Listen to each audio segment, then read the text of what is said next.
Good morning, everybody. Welcome back to Mythgard and Middle-earth. My name is Corey Olsen, the Tolkien Professor, joined as always by my friend Gryfflet, who is attempting to admire the scenery here in Aldburg, but is having a hard time seeing over the grass.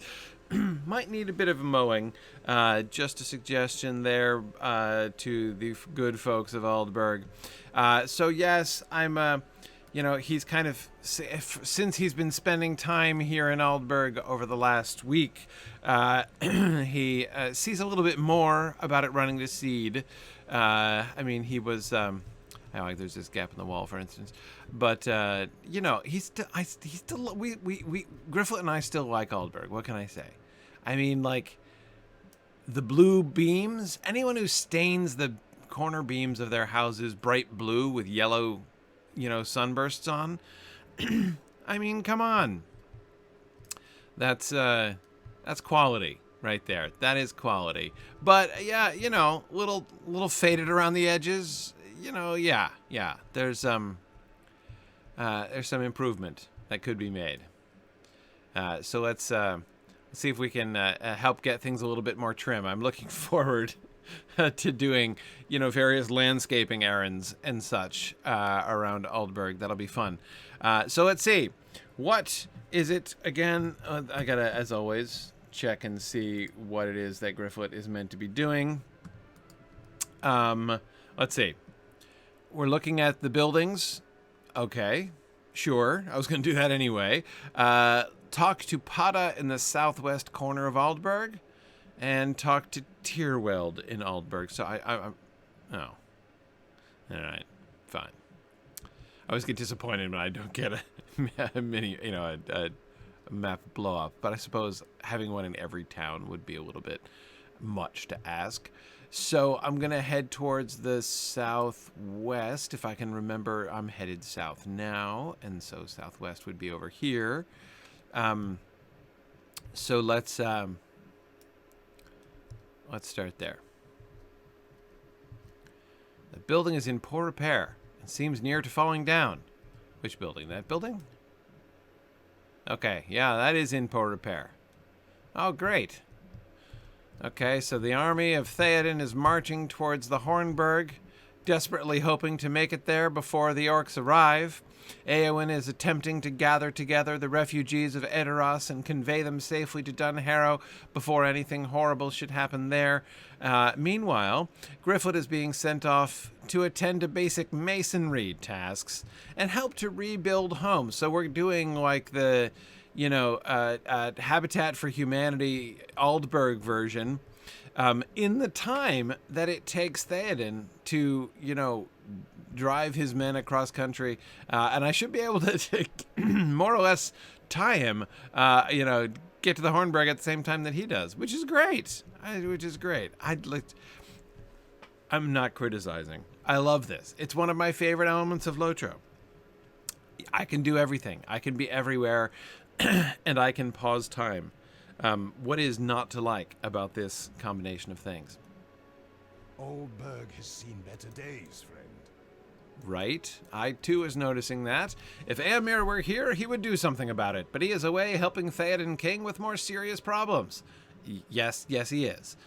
I cannot put the well-being of my home over that of the kingdom. It may seem more pressing to me, but I know what is really at stake. Still, I wish Arcil would do something about these buildings. A stiff breeze might be enough to knock several of them down, and then where will we be? Right? Okay, so my question, Pada, is... I understand about, the good of the kingdom comes before the maintenance of your house, but in what way are you contributing to the good of the kingdom as an alternative to taking care of your house? That's what I'm trying to understand. Oh, an auction house, huh? Well, that's interesting. Just exploring, Okay. There's the auction house. Is there a vault in here? I suspect yes, there is. Okay, that's great to know.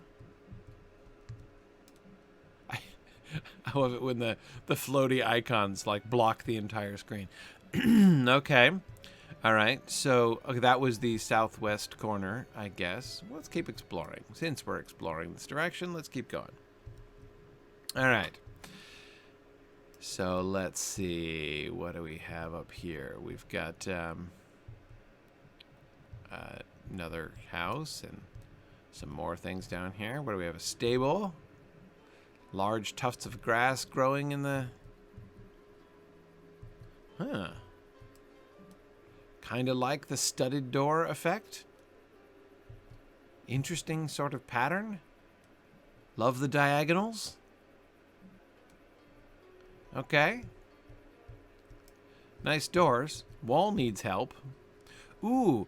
Hey, do shield maidens have, like, different uniforms here? Is green for shield maiden? Kind of fetching, actually. His is less fetching. More red, less chain. That would be my advice for you, sir. Yeah. Is it the normal Aldburg thing?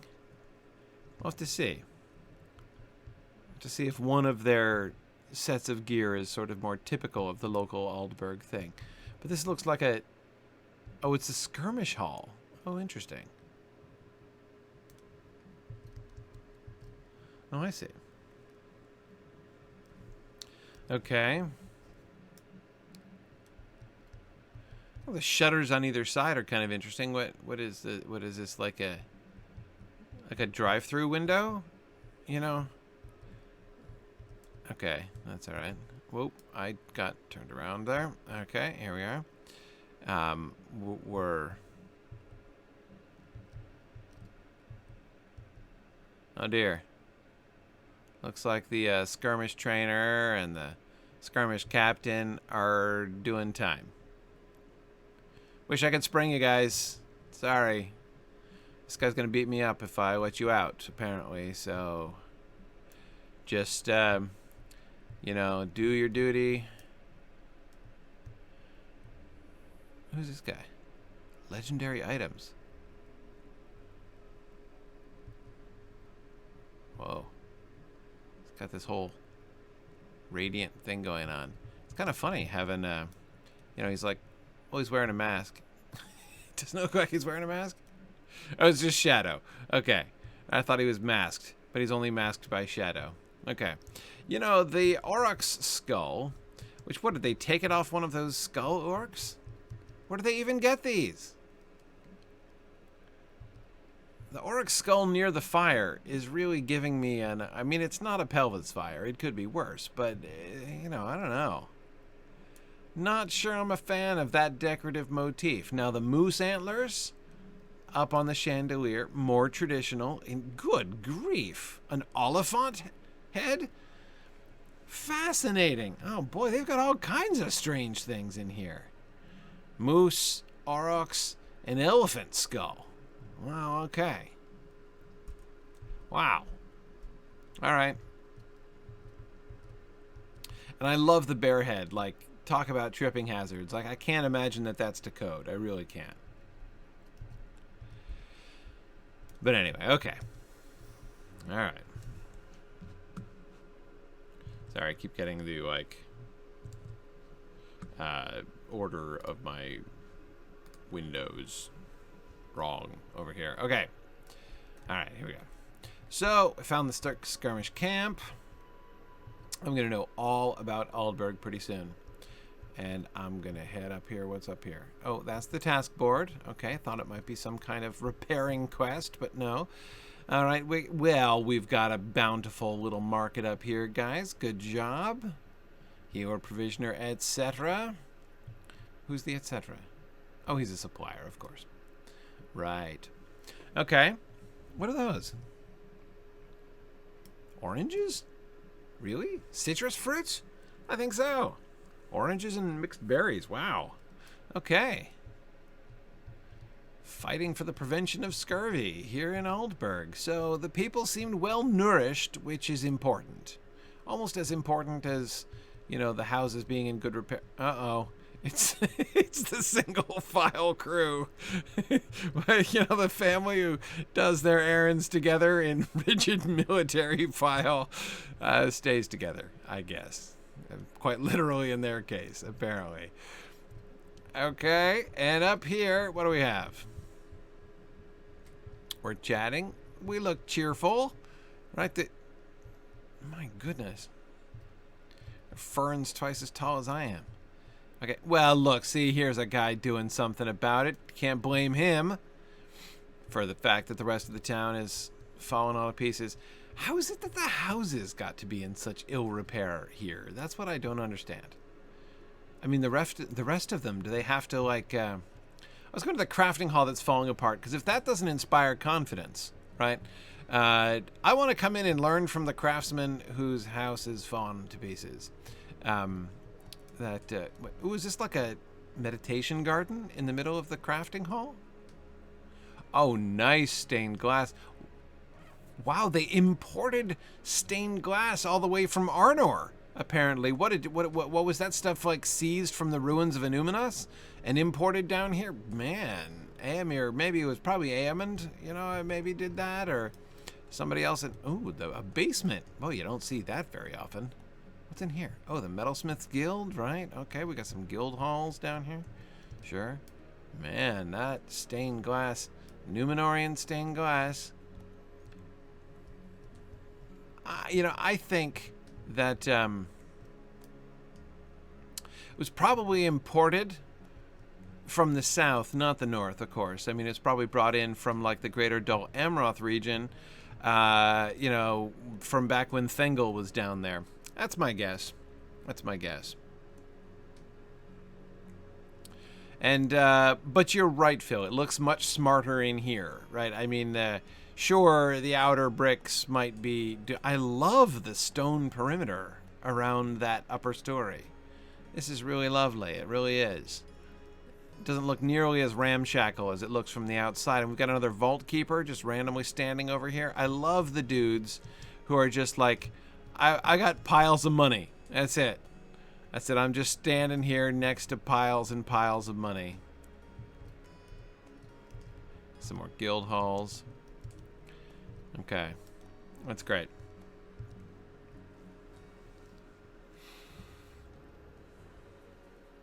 Okay.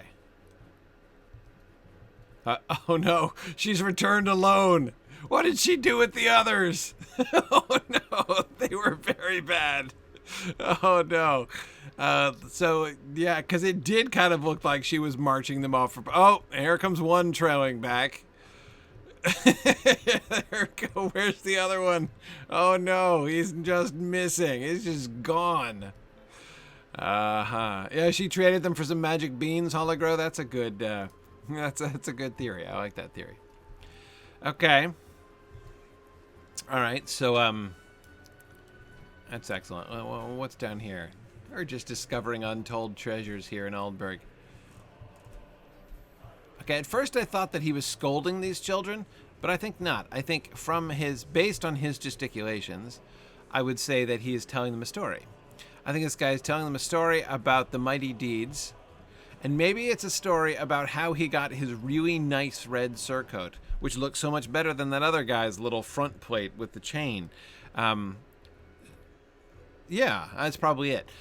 So far, boys in red, girls in green seems to be a thing. Let's see if that continues to hold true. I wonder what those two chickens did. Oh no, they're in there electively. That's fine, right? Those are the two reclusive chickens. That happens. Okay, and another little stable and some wood cutting. Okay, seems like a perfectly functional town. They just need a little landscaping help, maybe a little bit of architectural cleanup. What else we got? Okay, I'm exploring. We're exploring. There's the Mead Hall. Okay, I'm going back over here. This is the direction I went before. Last time at the very end of last week's stream. So and I got some side quests over here. All right, another hole in the wall. I'm not referring to I just mean there's literally a hole in the wall. Okay. Éothain. Éothain, you are famous. What are you doing out here, Éothain? Shouldn't you be with Éomer? Did he send you back? Were you naughty too? Is that lady up the hill going to punish you next? We must turn to the offensive. Éomer has been freed. He should never have been held captive in the first place, but I will not speak ill of Theoden King. You say that you were attacked by orcs unknown to you upon your journey here. They're still assuming that I know the orcs. I was recently following a party of White Hand orcs, but you are certain these were not the same. My cousin Éomer and I have had many encounters with Saruman's orcs, and I fear that they may attack us here in Aldburg. We will be watchful, but you should go speak with Arcil. He is a stout warrior, but as a reeve, well, my cousin, he surely is not. Oh, I thought he was disowning him for a second there, but no. No, he's not Éomer. Got it. Yeah, no, I get it. Éothain, of course, is named in The Lord of the Rings, which is why he's famous. You may remember when Éomer first meets Aragorn, you know, when Éomer is riding with his Eorid back across the plain. Éothain is the one who, you know, kind of speaks up impatiently, and Éomer says, "Peace, Éothain." So yeah, I guess exactly. Hologro says, now does Éothain believe that that hobbits exist? Exactly. Here I am. Look, halfling in the flesh, Éothain. Good point, Hologro. Okay. So that was just the end of my vector quest, not the beginning of a new quest. So that was slightly disappointing, but I got to meet Éothain, which is great. Okay, here a nice basket. That's really cute. Love the large and convenient handles. That's good. Is that a sunburst behind the knocker? Why is there just this one thing sticking out to the right? I don't get that. And is that a peephole? Is there like a walleye in this door? Up at the top? Interesting. Okay. All right. And across the way here, next to the kindly forge master, whom Gryfflet visited during his downtime, we have Tyrweld. Don't remember who you were supposed to be again, but there is work to be done here. Can I wield a mallet? You have no idea. Can I set timbers? Oh yeah. Yeah. Do I have anything better to do? No, I do not. For those are the abilities we need in Aldburg. Our buildings are falling apart around our ears, and none of the craftsmen will listen to Arcil's words of admonishment. His father would knock them into line, but alas, Arkenbrit. Oh man. Can we say that name all the time? Arkenbrit. That's a really fun name to say. Is now gone, and the strength of will does not seem to have passed from father to son. Éomer would set things aright, but he is busy with the troubles in the wider land, and none here fault him for that. He is the treasure of the Eastfold, and we will not deprive the kingdom of our greatest son. Right. Great. So I'll talk to Arcil and see if he will set me to rebuilding your houses, because I can get really an astonishing amount of work done in that way. All right, so we're heading down into the southeast portion. Oh, we've got a barber shop up here. Okay, what do we got? I've got a lady with nice sleeves. Okay, and what is this with the brown? Who are you meant to be? I like your knee guards, though. Little horse heads down there. Yeah, looks nice. That's good. But seriously, why aren't you in red? Why are you in brown? Is there a reason for that? Is he special? Kind of looks like he thinks he's special, the way he's standing. But who knows? Okay. I think they were like stitched on, or maybe kind of hooked on the back. They didn't look too firm there, Phil, but maybe they... Oh, we've got another lounging lady who is... She's listening to a long explanation, apparently, which is fatiguing her, apparently, and it's hard to blame her altogether. Oh, it's the bar. Okay, so we're hanging out, listening to our children's explanations outside the bar. That's okay. It's a tavern. I know it's not the same thing. Whoa, hey there, materializing bard. Well, all right. We're eating well. That's good. Except over there. I got the haves and the have-nots here from a food standpoint. Okay, you're in green. You don't look like... See, she's in green. What is the trend here? I mean, I'm not saying I insist upon really tight uniforming standards, but I'm confused. All right, a well-stocked tavern. We're keeping those kegs locked up, but the other one's not for some reason. No problem. Yeah, Edith, I was kind of wondering the same thing. That is how the stonework of Aldburg has deteriorated in the months that Éomer has been away. I mean, why are all the houses getting holes knocked in them? I don't fully understand either. What's she looking for? Something to sweep?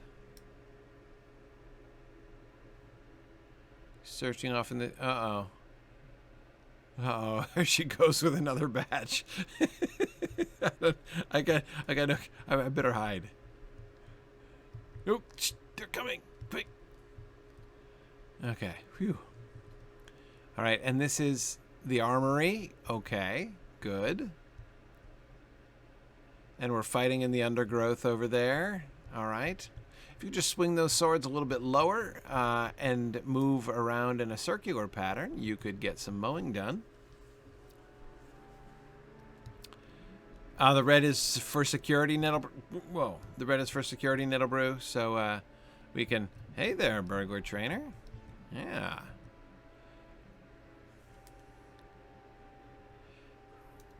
Welcome, my friend. Okay, so skill trainers. I have two questions about skill trainers. Well, no, I have two things to say. Thing number one is I am too young for skill trainers in Lotro years. Like, oh, nice. I love the dagger throwing targets. That's great. I never used trainers. They were... Okay, hang on. You're going to try... Now, next time, try shooting from 4 paces. What is... Okay. No, that's impressive. It is. That you've hit the target every single time from, like, 4 feet away. But you can almost reach out and touch it with the arrow from there, guy. But hey, you know, you got to start somewhere. I understand. It's all fine. Anyway, so yeah, I never used trainers. Trainers have been irrelevant since before I since before I started playing the game. But my question is, why are they still around? Right? Like, I remember when Rohan was released. Like, I've been playing the game since before Rohan was released. And trainers were already irrelevant by that point. And I don't want to say this too loudly and have this lady think I'm dissing her, but, like, isn't there no point in trainers? Why do they keep putting them? I understand why they're there in early game, I guess. You know, they're sort of fixtures of the landscape. But why did they carry on adding trainers to parts of the game like that they introduced after trainers had become irrelevant? Wow, this is a great thing. I mean, the stained glass wall, again imported from Numenorian territory, is lovely, though it just kind of feels like it's begging for somebody to jump through it, doesn't it? I don't mean like the Kool-Aid guy. I mean, you know, like just like to kind of fall through. You sort of, you know, you lurch. It's just like a full wall of stained glass right at floor level. Just seems to be, I don't know, begging for trouble. Yeah, and Phil is thinking about, would you want that around? Well, that's why they're pointing, you know, the targets are against the other wall, right? So they're not aiming in that direction. It'll probably be okay. Exactly like those Wild West movies in a bar fight. Yeah, and it wouldn't take much. It really wouldn't. It really wouldn't. Yeah. Okay. So, that's fun. You can still buy stuff off them? Yeah, but I don't think you can. Can you buy stuff that's different from other stuff? Yeah. Phil is thinking of Blazing Saddles, the MMO. Yeah. Yeah. Okay, but can you buy unique stuff from trainers? Like, that you can't buy from other people? Specific stuff for the... Okay. Alright. Maybe I'm underutilizing trainers. Oh, and here I am, still trying to use the map as if it's useful for... And once again, she returns home alone. I have no questions. I saw nothing. I'm running the other direction. Hologrose says, Mongo only NPC in Game of Life. Yes, exactly. All right.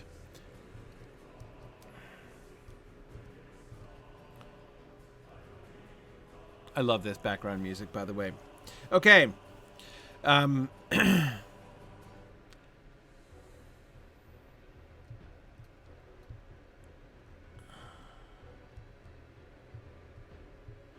right, they go in apparently for stout door wards here in Aldburg.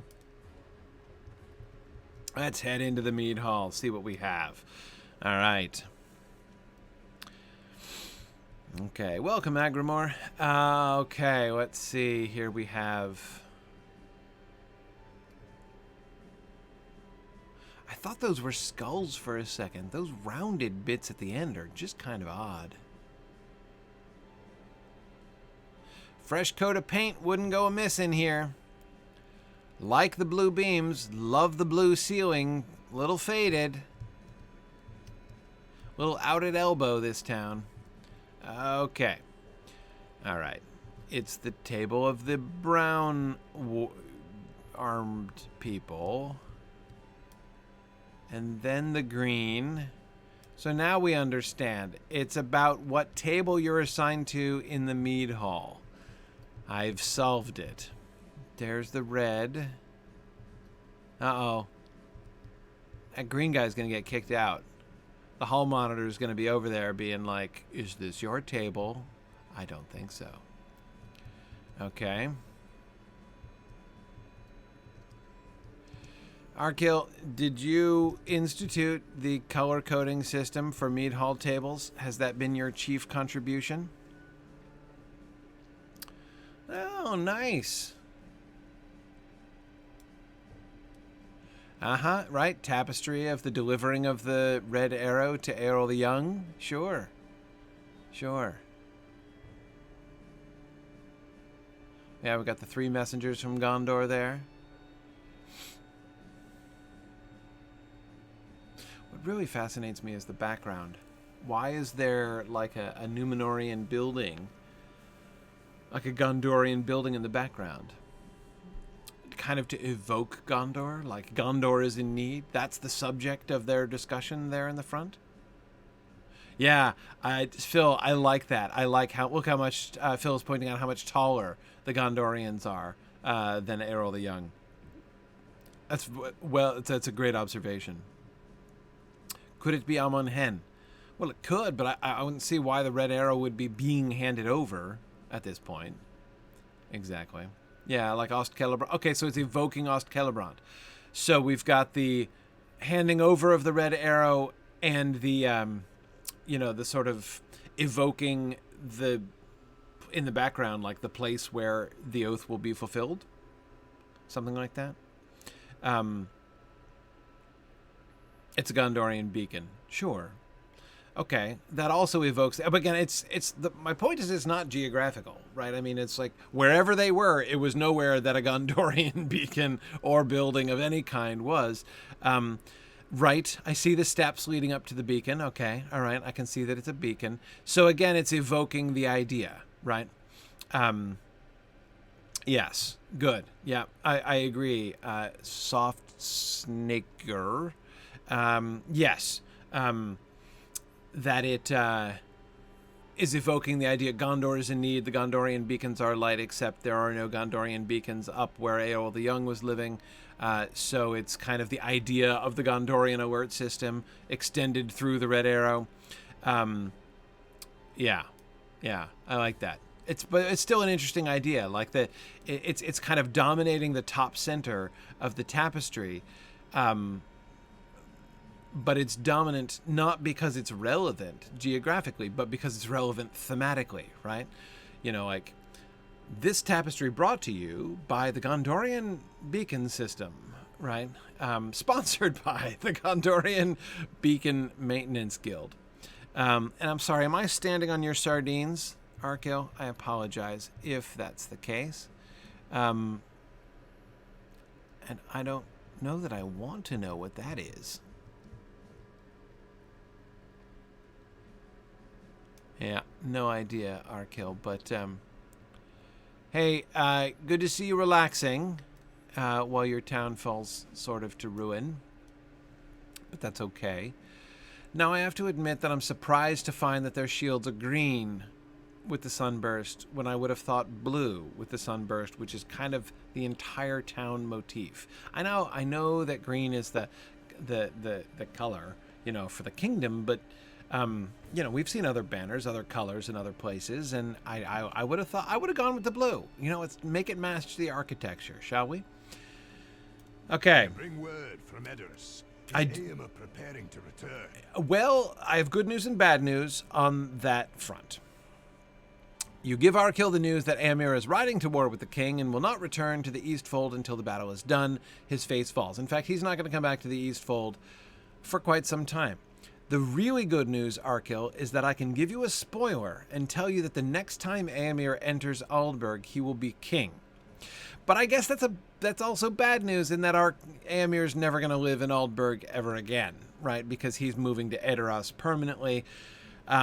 So I guess I'm full of a lot of mixed news in various ways. Those are poor tidings. I have done my best to keep his city for him, but the people do not listen to my commands, and I fear that I've been a poor steward in his absence. Why, just today, I sent a group of craftsmen to repair the outside walls, but they have not returned, and I have heard rumor that they drink and feast instead of doing their work. If you can inspire them to work, feel free to make the attempt. You will find them outside the walls southeast of town. I know what to do. Just go to that scary lady. Have her go after him. But I'll look into it. There is no shortage of things that need doing in the Eastfold. Boy, Arcil has a very deep and authoritative voice for somebody who is apparently a bit of a weakling. You say that Éomer has been freed. This is wonderful news. However, while I am thankful to hear of this, we have pressing matters to attend here in Aldburg. These orc attacks should not be taken lightly, but with our depleted numbers, we must bolster our defenses. There are so All many right, things let's that do need it. to be done. See, I'm already getting the armor. This is not right. You know, it's not right. I'm not going to get my boots of Kingstead until after I've gotten the whole Eastfold set. I'm telling you. Okay.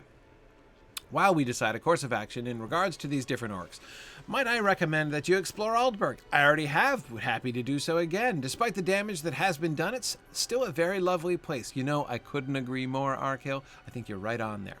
While you are exploring, talk to some of the inhabitants and gain some knowledge about the history of our great home. Cool. As you might have noticed, we are very vulnerable here in Aldburg. Most of our men have gone west for good reason. As you speak with others, feel free to assist those who may need it. Okay. Can I try to get to the bottom of the mystery of why is Éothain here?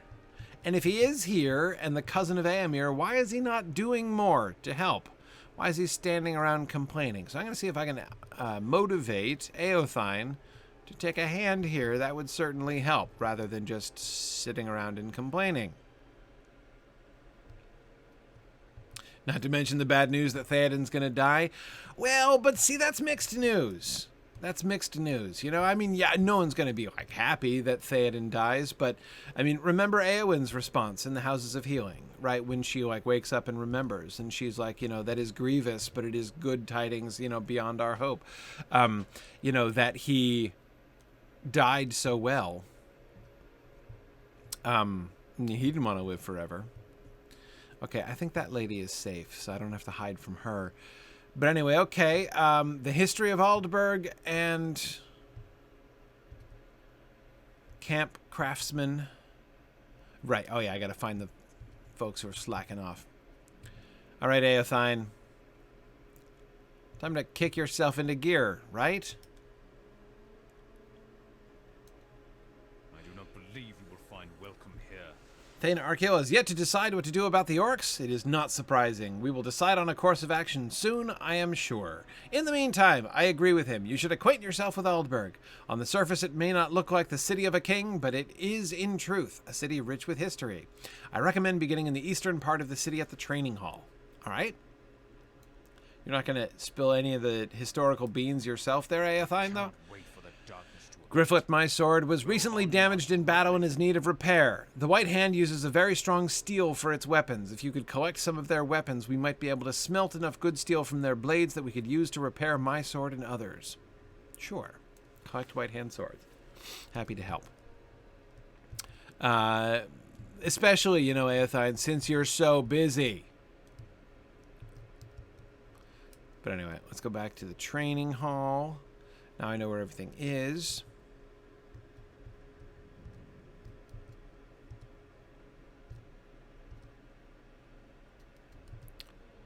Okay.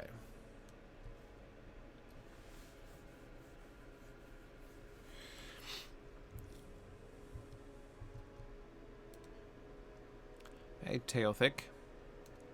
Tell me. Our mission is dire. There is not much stored within the walls of the training hall these days. When our men went west, they took most of the arms with them. What remains inside, however, are weapons that span the history of the Rittermark. My sole purpose here is to ensure that our enemies do not gain access to what remains. You're the weapon archivist? Thank you for speaking with me. I do not entertain many visitors these days. Okay, but you didn't tell me anything. You're supposed to tell me what the history is, not just tell me that there is history here. Whose weapons are here? Our success depends upon our strength. It is hard to find good help these days. I hired a man to kill a boar for me, and I even provided him the weapon to do so. So what did he do when he found the boar? He was frightened, dropped the sword, and ran away. Okay, first of all, you give him a sword to go kill a boar? That's super hard, man. It is not the tool for the job. I no longer care about the boar. I simply want the sword back. It's an old family heirloom. Okay, I will find the missing sword. How hard can that be? All right. So, great. I know he's be a curator, not an archivist, Marielle, but I just thought archivist was funnier. Sorry, that's really why I said it in that way.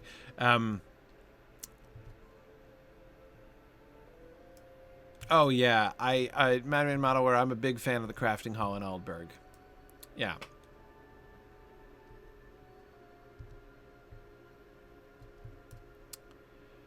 Okay. Anybody have quests over here? Where was that guy whose house was falling down? That was this guy, right? No. No, he's not giving me anything. Oh, hang on. Got a quest ring over there. I'm now in the quest collection business.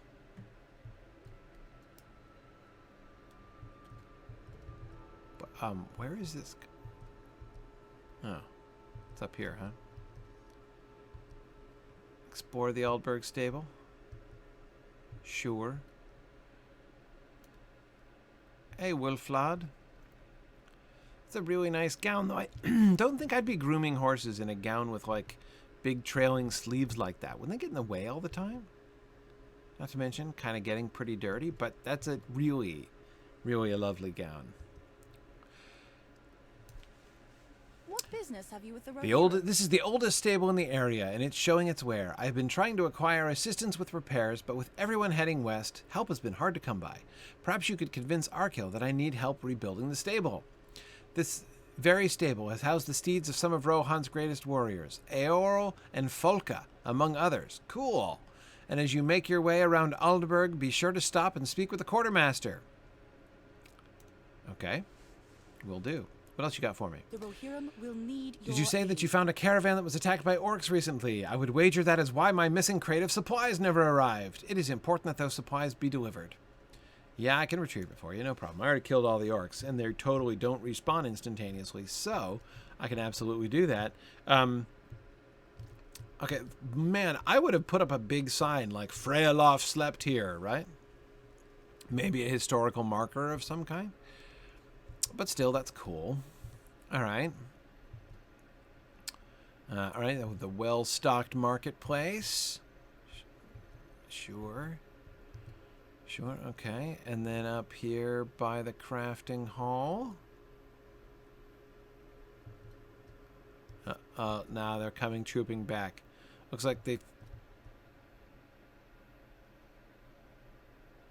Okay, sorry, I was just trying to be inconspicuous while the lady passed. They're still trailing along behind her now, at a safe distance.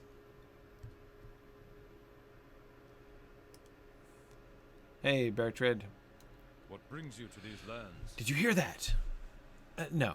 Well, never mind. Okay. You're a little jumpy, Bertrand. You are here to find out more about this great city, are you not? I have been quartermaster of Aldburg for longer than my memory goes back. Really? You, like, don't remember your own childhood before you became quartermaster of Aldburg? I've been quartermaster for generations, longer than I remember. I have seen quite a bit in my day, and I heard it again. Did you not? No. What are you talking about? There's not much for me to do these days, but talk with my new friend. Now there is much to do, and not enough hands to do it. If you speak with Arcil, let him know of my needs. I'm wondering about your needs, Bertrand. Will you aid the Rohirrim? They all think I am mad just because I talk to a crow, but it truly talks, I tell you. I did not believe it myself at first, but we have spoken many times, and it speaks as well as you and I. Did you hear that? Just over. I heard it with my own 2 ears, but I would indeed feel better if someone else would speak with it as well. Would you speak with the mouse, or was it an orc? Oh yes, the crow. Okay. The stalking squawk. This sounds like just my... I like the ramp.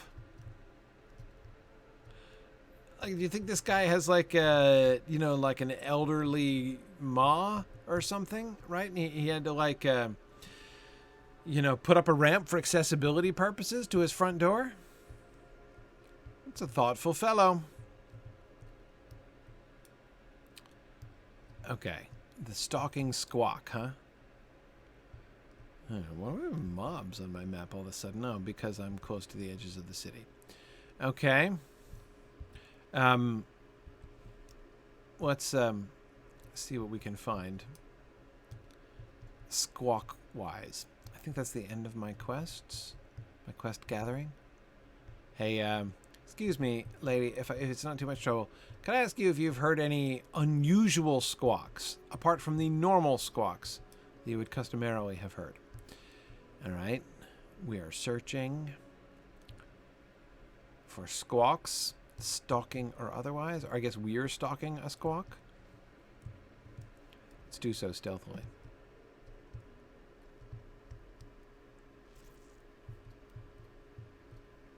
Okay. See, look, they're fixing the wall. We got some people doing repairs. Oh. The squawking of a nearby crow catches my attention, huh? Hey, kid, what do you know? Oh, he's in the house?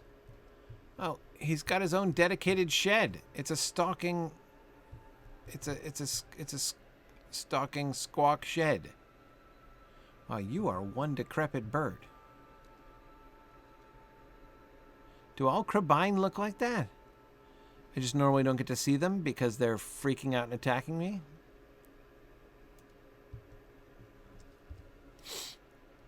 Get away from us. We talk to one man, and you are not him. Go away.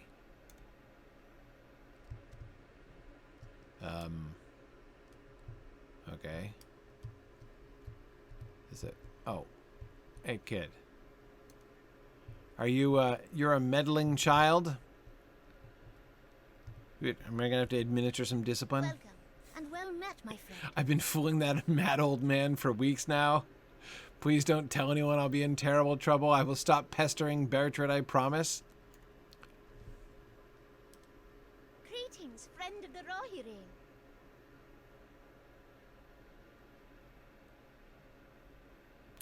All right. I won't grass on you, kid.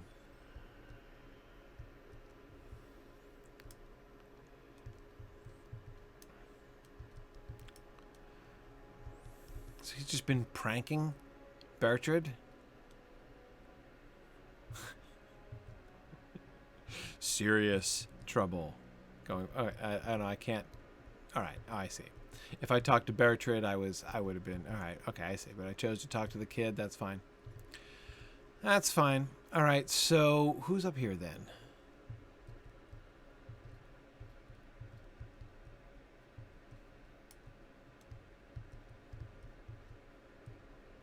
Why is there still a quest ring here?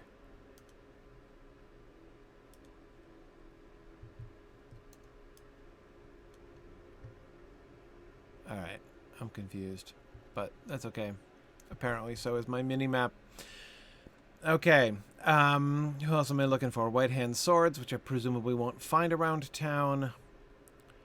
The missing sword, which I know I won't find around town, and the crate of supply. Okay, so I'm done in town except for talking to Arcil again. So let's go do that. Okay, I'm going to start on a lore question here. What do we have? What do we have?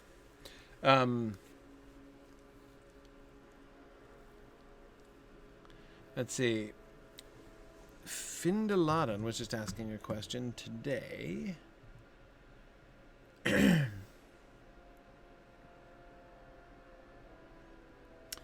Okay. The Tom Bombadil question. Listening to and exploring the Lord of the Rings Tuesday, I was a bit confused about the origin of Tom Bombadil. Here they come. Who isn't? Okay, is Tom a Maiar? It is plain he is some type of spirit, but if he's a Maiar, then that would make Carothras a Maiar too. For that matter, would Goldberry be one also? Years ago I thought of Tom as a Maiar, but since I have just believed him to be a spirit of Arda. Created during the music of the Ainur, was there ever a mention about even lesser Ainur below the Maiar by Tolkien that would put Tom and the rest in that category? Great. So there's sorry, where am I? There I am. Sorry, lost my cursor there for a second. Right. Okay. So there's a bunch of different ways to sort of approach this question. On the one hand, Tom Bombadil is sort of meant in some sense to be a mystery, but at the same time, I kind of think that that's sort of overblown. On the one hand, do we get the exact history of Tom and know who he is and what he's up to? No, we don't. In that sense, he is meant to be a mystery, and that's fine. We don't have to know the full history and backstory of everything. But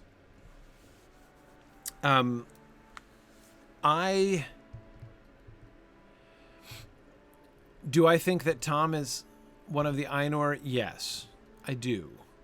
I do not.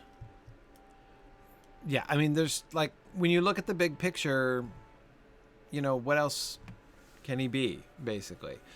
There are clearly lots of minor spirits who have sort of adopted elements of Middle-earth or places in Middle-earth. But again, that's normal. Remember, when the Valar descend into Arda, there is when the Valar descend into Arda, the point that Ilúvatar makes is that they are binding themselves to Arda, right? Or else it is a side effect of their love, right, for Arda, that they bind themselves to it. And so the idea that there are some lesser spirits. We know there are many, many lesser spirits, not the Valar, who are living in various modes, right, in Arda. And that some choose through their own love to bind themselves to a particular place, like to a particular mountain, for instance, in the Misty Mountains, or to a particular river in the Old Forest. That seems completely in keeping with what we know of the Ainur who descended into Arda in the first place. So it seems to me completely consistent with what we see going on there, and I have no issues with that. I have no problems with that. As far as, like, is he a Maya specifically? Phil is asking, does the term Maya apply to all Ainur within Middle-earth that aren't Valar, or is it reserved for those who serve the Valar directly? I don't really know that that's an important question. Like, Tolkien never really did a thorough taxonomy of, the spiritual creatures. Like, there's no angelology of Middle-earth. I mean, angelology referring to the medieval study of, the hierarchy, the angelic hierarchy, and the 9 different grades of angelic beings that they identified and ranked in order and debated over which order they were in. Tolkien doesn't do that. Like, he doesn't provide us with a whole breakdown with different terminology and stuff like that. We know that many of the minor spirits are called the Maiar. Are there others that are not called the Maiar? Maybe, but again, to me, it's not all that important. I mean, what sort of matters is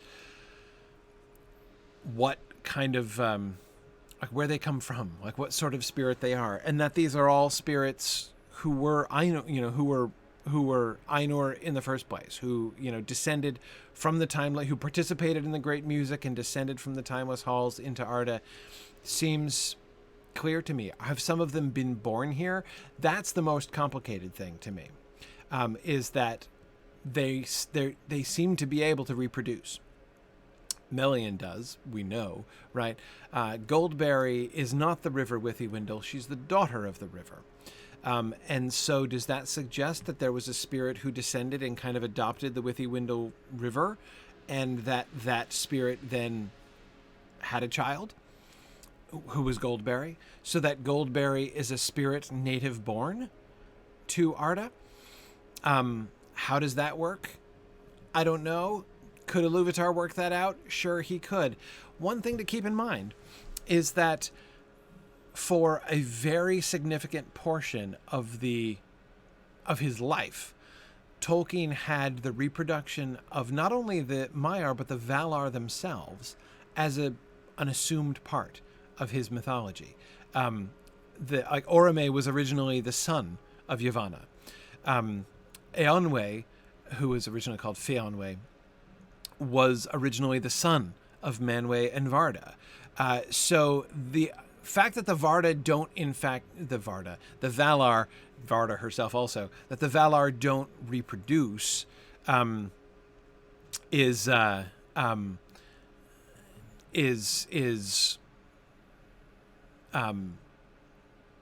new idea, a relatively recent idea, a post-Lord of the Rings idea. Really, he didn't decide that firmly until the post-Lord of the Rings period. Okay, fine. So the Valar aren't reproducing anymore, but can the Maiar still do so? Maybe they can. Who knows? Who knows how the offspring of... I kind of like it, actually. I kind of like that idea. Remember that the Ainur are originally the offspring of Iluvatar's thought, right? And that his thought should have further offspring, right? The grandchildren of the thought of Iluvatar through the subcreation, the creation and subcreation process of Arda seems right to me. That seems to me to fit the kind of relationship, the kind of, creation and subcreation delegation that Iluvatar does in the creative process. So I kind of like it, actually. Anyway, yeah. So Marielle, exactly. Ainur in Middle-earth, who is not a Vala, exactly. But the thing is, we don't have a category. There's only one categorical name that we have for that kind of thing, and that is Maiar, right? I mean, that's why I tend to use the word Maiar fairly indiscriminately, just because we don't have a better term. I never even talked to Arcil. I just went up and talked in front of Arcil and then forgot to actually speak to him. So that's fun. Hang on a second, Arcil. Sorry, that was rude. I apologize, Arcil. Here we are. There are so many things that need to be done. I just have I get serious cognitive dissonance whenever that voice speaks for Arcil. I had not realized there was so much that needed to be done. Really? You should get out more. Uncross your ankles and get out and circulate.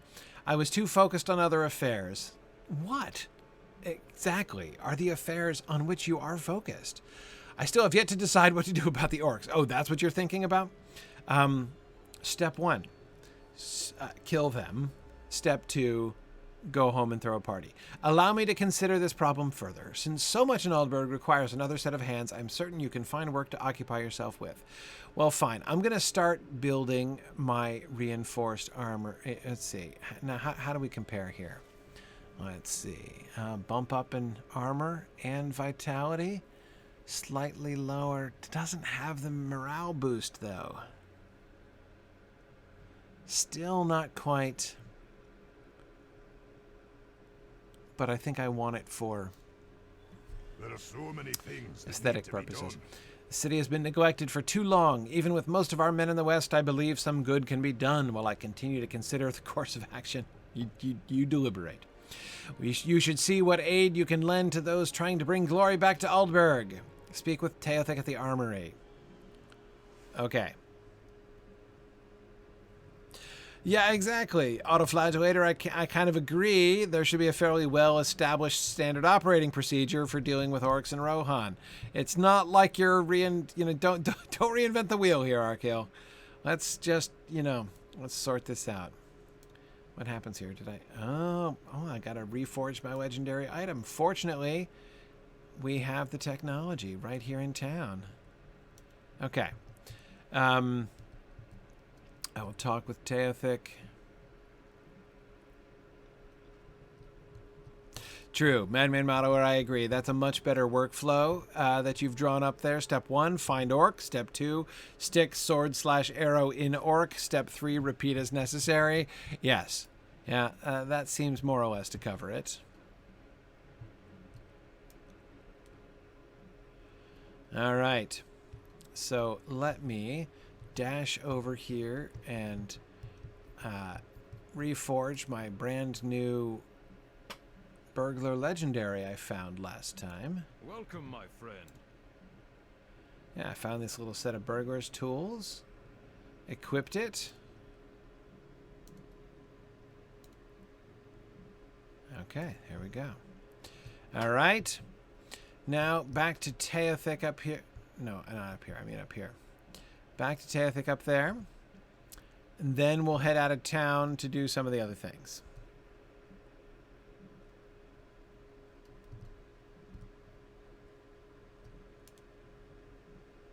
Will you aid the horse lords? Thane Arcil has sent you to assist me. I did not think him concerned with Aldburg. No, he's deliberating. Don't disturb. Lately, his attention seems to have been elsewhere. On what? But it is reassuring to know that I may have been mistaken. We won't be able to offer much resistance if the training hall were to be attacked. Well, you could always ask those two guys fighting in the bushes over there. We won't be able to offer much resistance if the training hall were to... Oh, right. Okay, you could build a barricade. I can? All right. Really? You're gonna... That's what you want. A barricade blocking an internal byway. Okay. That'll teach him. That'll teach him. What business have you with the Rohirrim? I hope that barricade is not needed. Me too, man. I will make certain that Thane Arcil hears what you have done. Okay, go to the stable. Hey, happy to help Wilflad. It's a good thing that nobody can just go around this barricade. But hey, I'm glad you like it. Uh-oh. Felljaw. He doesn't sound good. Oh, wait, that's the Lothbear warband, isn't it? I have a vague memory of that. I think I fought Felljaw when Wigand was through here doing the epic quest line.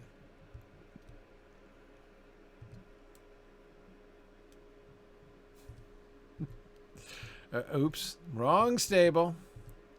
Let's go into the official stable master, not the super well-dressed stable master.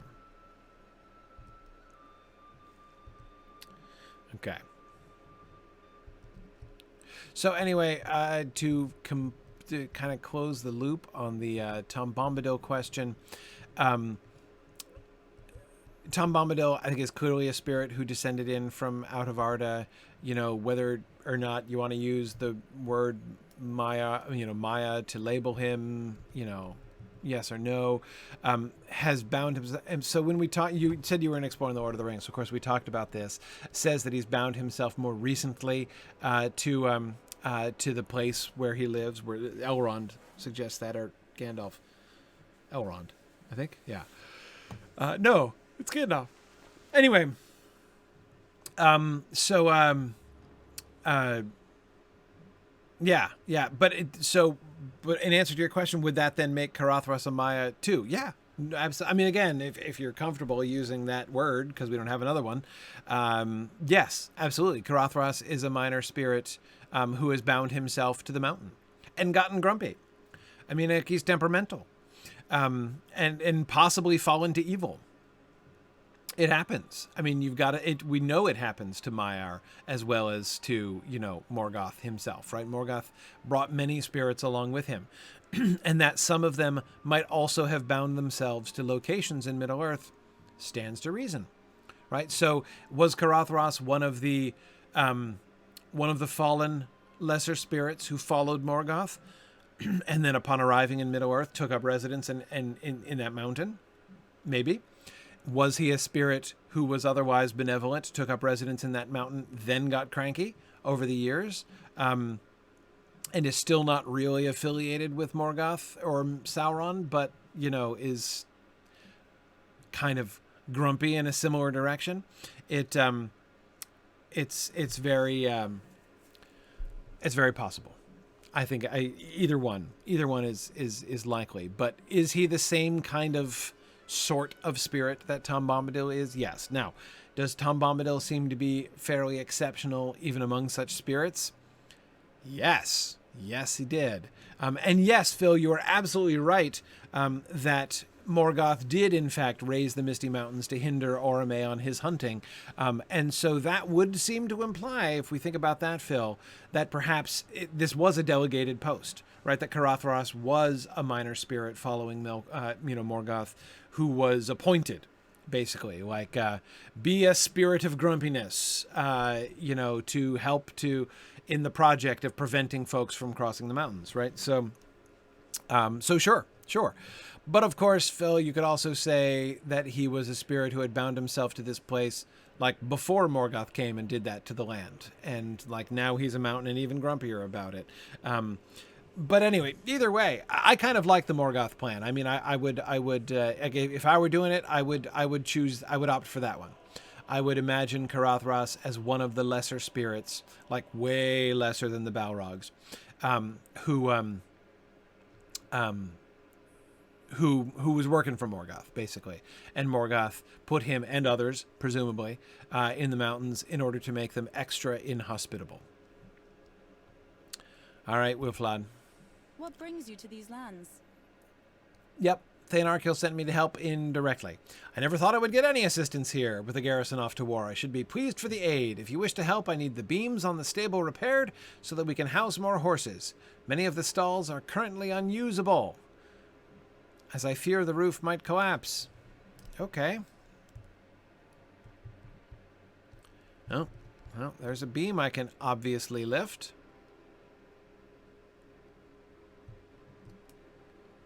That's it. Okay, hey, my only reward is that justice has been done. What business have you with the Rohirrim? Do you know how long I have waited for the stable to be repaired? Thank you so much for your aid. Your efforts shall help everyone in Aldburg. He may be a bit mad, but the quartermaster could also use your help. Okay. You will need time, if for no other reason than to learn what it actually is that he needs help with. Oh, he's not so bad. I can't believe that one kid managed to successfully prank everyone in the town into believing the quartermaster was mad. The scope and audacity of his scheme is almost admirable in itself. Sea Druid's Fire, that's just what I was thinking is the alternative version, right? That he was a nice meadow before Morgoth came along and made it into a mountain, and now he's grumpy about that. No, exactly. What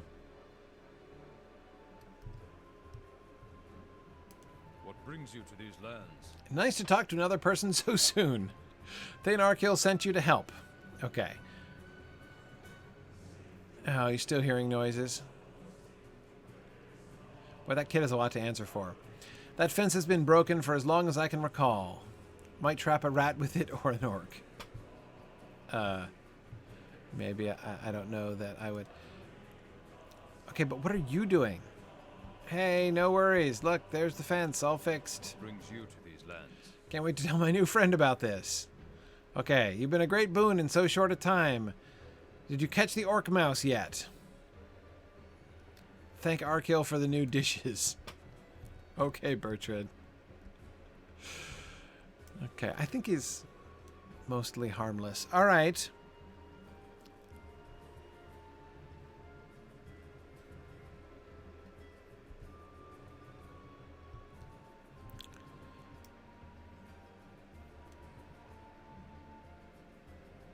I'm now feeling a little bit guilty for not telling on the kid.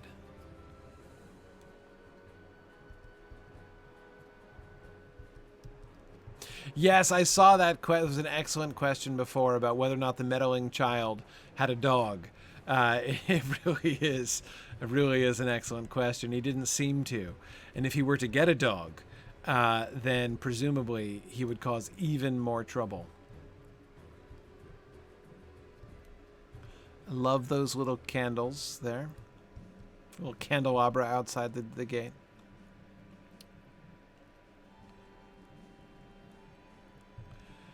Okay. Arcil, I've done wonderful work around town, if I say so myself. So many things that need to be I've been a done. great help, right? We're about to have dinner. Oh, good. We're about to take supper, and I would be honored if you would join us. Since Éothain and I are in disagreement on the issue of orcs, it would afford him the opportunity to speak his side, and I would like for you to be there to help us decide what we should do. Oh, good. A dinner party instance. Love it. But hang on, I'm just realizing I forgot something, and that is to take a look at that helm. Now, let me... First of all, I don't even know what my current... Oh, right. That's what my current helm looks like. Naturally. So let me... I'm going to replace this with my new helm. The reinforced helm of Eastfold. Okay, right. I've still got all my Kingstead gear. And it looks identical.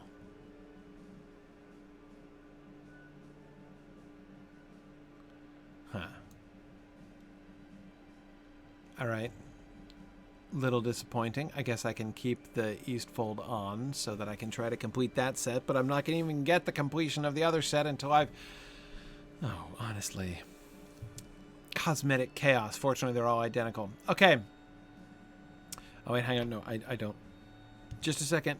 Sorry, I wanted to reinstitute my cloak because I like it better than the masked helm there. Okay. Yeah, let's have the dinner party. You can't complete this in a fellowship. Yeah, no. It's not a fellowship quest, is it? Saint Arcil and Éothain have gathered in the Mead Hall of Aldburg to state their cases and weigh the options that will afford the most benefit to Aldburg. Right. So, because it would be rude to descend upon the dinner party in a raid or something, right? Because they wouldn't have enough food, though. Actually, kind of looks like they would. Here we are. Okay. What do we say, guys? What brings you to these lands? I am pleased that you could join us. We are about to decide how we should proceed with our newfound orc problem. Since you have encountered both of these orc tribes, I wanted you present for the conversation. Okay. You're welcome for joining you here for dinner. Éothain and I need to resolve our disagreement on the issue of the orcs, and we were hoping that you could mediate and help us decide the best course. I will allow Éothain the opportunity to speak first. Please state your side, cousin of Éomer. First, let me say, while we may have had our disagreements, I appreciate you allowing me this time. You have now the floor to address the community. Of course, Éothain, I know we have not always seen eye to eye, but I respect stuff and I couldn't read it very well. I have seen the treachery and destruction the White Hand is capable of. We are vulnerable here in Aldburg, and if we do not defeat them soon, their number may grow beyond our reckoning. I agree. However, this group of White Hand Orcs may very well be all that remains of a larger group, posing a little threat. The other Orc tribes troubles me because we know nothing about them. Their number may be great enough to overpower us all. I am not suggesting that we simply ignore them, but we should focus upon the White Hand. I have seen firsthand that what they are capable of. If you value Aldburg and its inhabitants, you will do the right thing. How dare you question my dedication to Aldburg and its people? The reason we are discussing this at all is due to my dedication. You have the dedication to talk. Okay, I want to do the right thing for our grand city and protect the people at the same time. And other stuff. You were right. We are not going to. I believe that I've had enough of this bitter food. I believe this dinner is over. Oh man, Éothain storms out.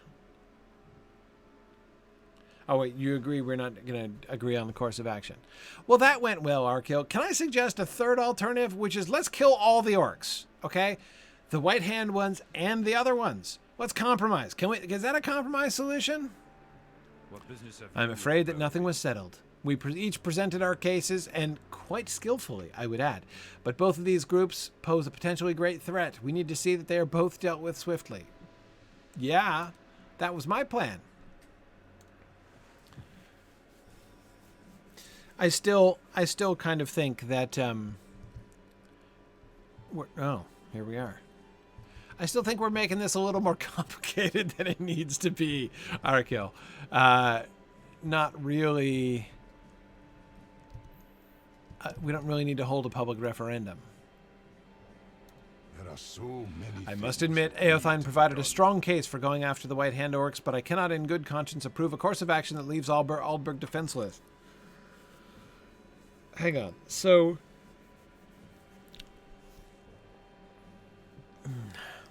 I'm just not really following what your problem is, Arcil. I will leave it in your hands. If you decide that these new Orcs pose a greater threat, then come and speak with me again. If you decide to help Éothain against the White Hand, I will hold no ill will toward you. I have to choose? Like, we can't just do them all? Let's just do them all.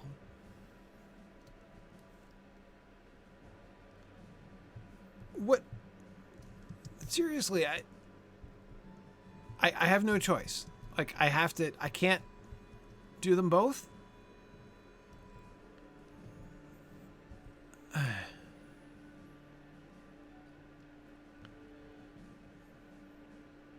Well,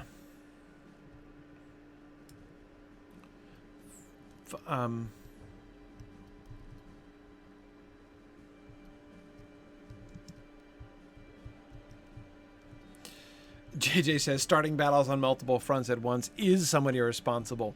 Well, normally, yes, but when I can be both like doing routine repairs on fences and buildings in Aldburg while also marching to Helm's Deep, surely I can attack two Orc clans at the same time. So that's what I'm offering here, but yep, send me. Okay, he's voting for the new guys, so I'm going to go with you, Arcil, just because I already have seen the White Hand folks, and if I have to only do one of them. Ooh, you got more quests. The once and future Kingslayer. There are so many things. I would normally that not need concern to be myself done. with rumors, but this one weighs heavily upon my mind. There is tell of a monstrous boar walking the woods. I cannot help but think of the boar of Everholt, which defeated King Folka, or Folka King, all those years ago. Right. I do not have the time to chase rumors, but I would appreciate if you could look into this for me. Such a beast would be a dangerous thing. Let us hope these are simply rumors. Oh, excellent. The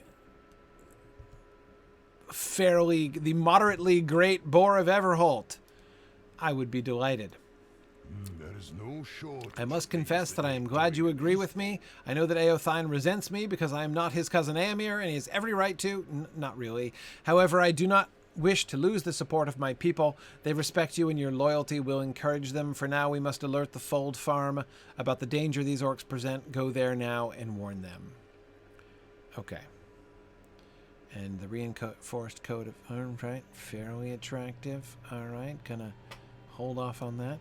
All right. I will go warn them about the dire threat.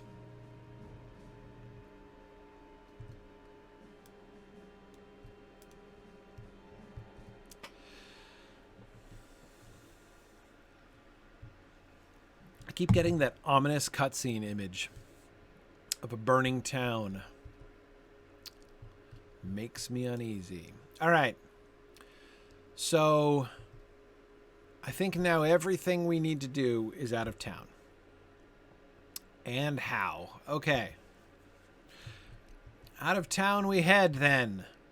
It's time to go clean up the countryside. Come, carry on.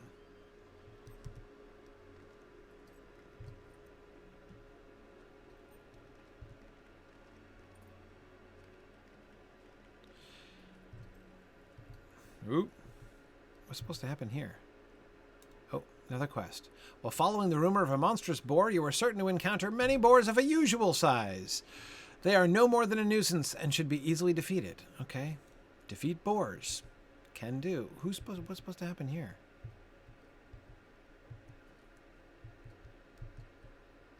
Oh. That's the trail of the rumored boar. Whoa. Is that a normal sized boar? Yikes. Make them big around here. Yikes. Okay. Well, found some boars. Maybe I won't just hunt them, though. Maybe, because it looks like they're all over the place, but... All right.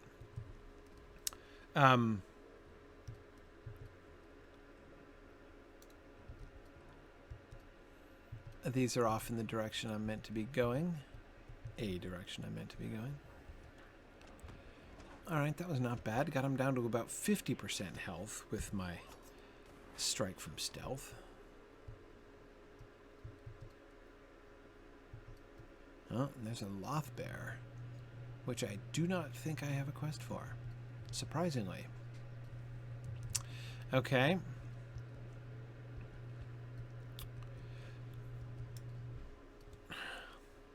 Hang on a second. Let me just fight this guy, and then I need to, like, sort my quests, because I have a serious quest glut here. All right. And I already looked at the ruins. I'm pretty sure. Wait, where's Aldburg? I've lost the city. Oh, it's behind the ruins. Of course. And the trees. I've lost the city for the trees. Okay, so hang on a second. Let me just review. Where are we? We are in the East Fold. There it is. Okay. Write the dire threat. I'm supposed to collect White Hand swords, so apparently I'm going to fight them anyway. Okay, so the only one I don't have on is the White Hand swords. Fine. That's fine. Okay. Just wanted to make sure I knew all what I was supposed to do. Follow the trail of the great boar? Okay, well, the farm's right over there. No problem. I'll come back to the farm. Meanwhile, we're hunting normal boars. Okay. Back to lore questions, having thoroughly answered the Tom Bombadil question once and for all. All right, Tomas, why was Tolkien so opposed to allegory? Is there anything inherently wrong with allegory? I found this surprising when coming from a medievalist, being that most literature produced in the Middle Ages used allegory extensively. We see that in Boethius, St. Augustine, Dante, and in other works like the Romance of the Rose and so on. Yeah, absolutely. Okay, so... couple things that I would emphasize there. Tomas, as I think you probably will remember, because I think you've been in the Dante class, you'll remember that I've been talking about there how allegory is first and foremost a form of reading, right? That allegory was a form of writing, and of course a very popular one in the Middle Ages, but that was not its primary, that's not primarily what people are thinking of when they think of or talk about allegory. They are thinking about a way of reading. And that's not what Tolkien's talking about when he says that he cordially dislikes allegory. What he is talking about is, again, to use the sort of Dante terms, Tomas, the allegory of the poets.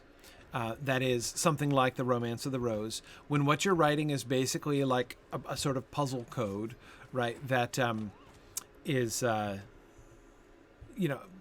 supposed to be guessed in order to be understood. by the reader. Okay, wait, where's the... I'm supposed to be... There's like a spot that I have to stand in. Why doesn't it glow like the other one did?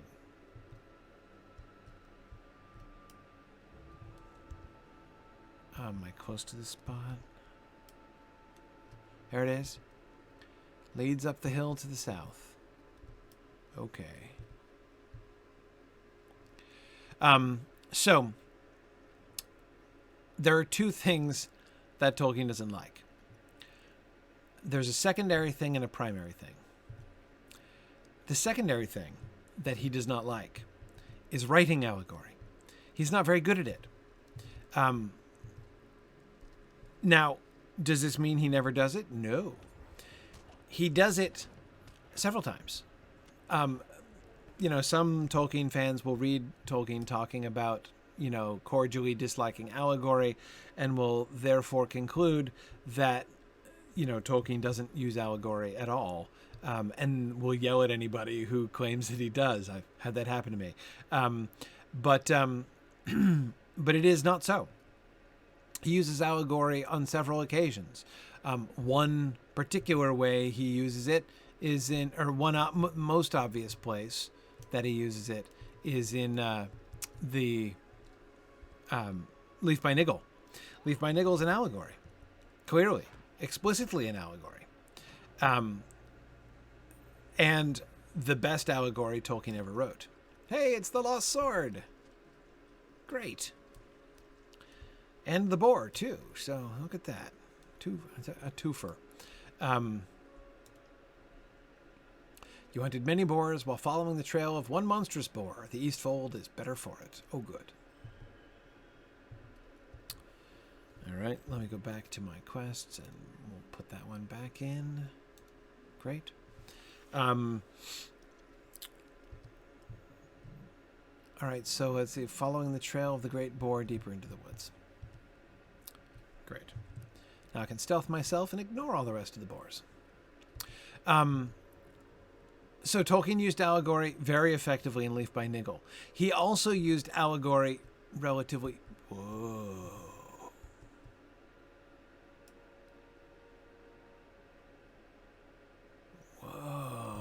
A boar totem.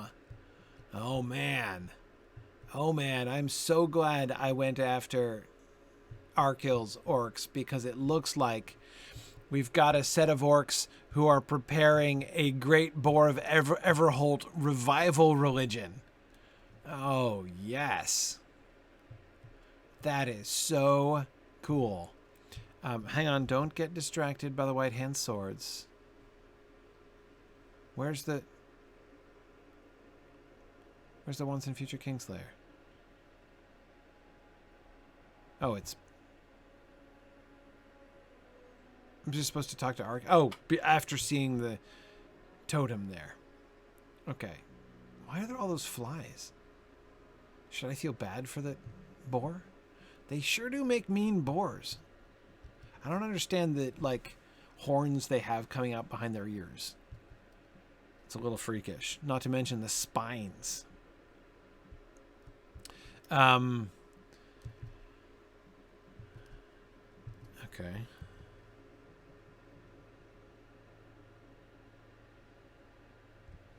All right, looks like I can go back to the dire threat.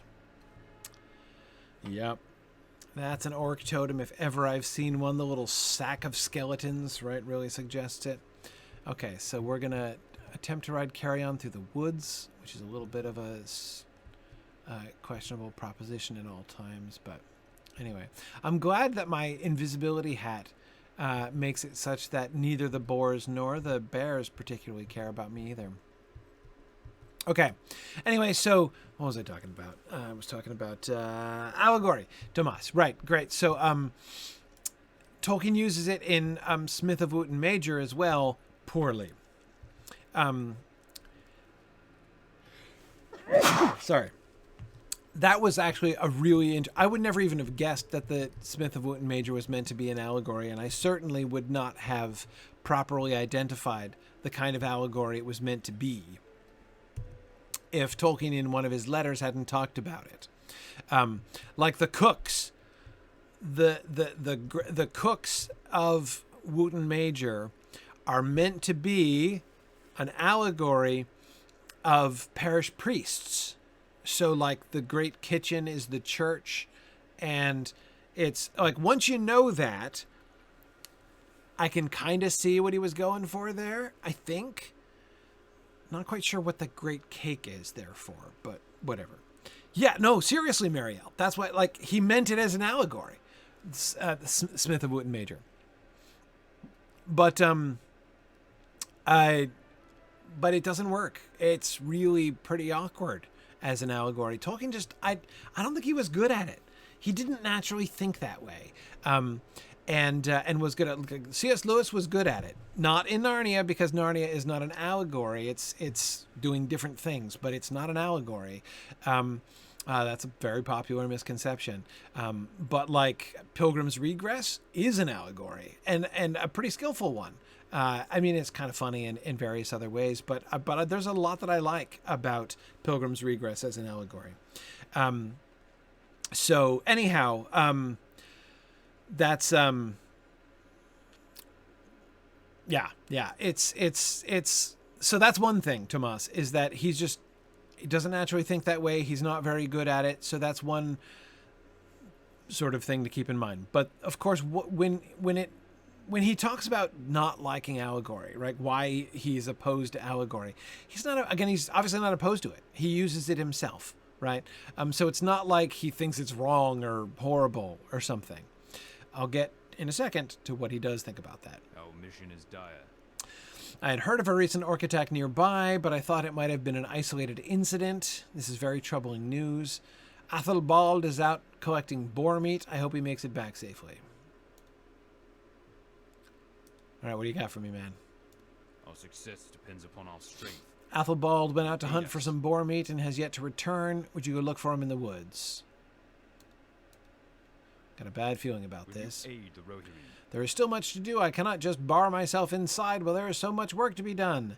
Unless, of course, you could harvest the ripe stalks of Bledu while I warn the others. Together we may be able to secure the farm. Sure. Little harvesting. And what about those guys? Should we worry about them, you think, Whitgill? Or should I harvest first? Well, I guess they're I like this guy, though. Dedication to business. Look at that.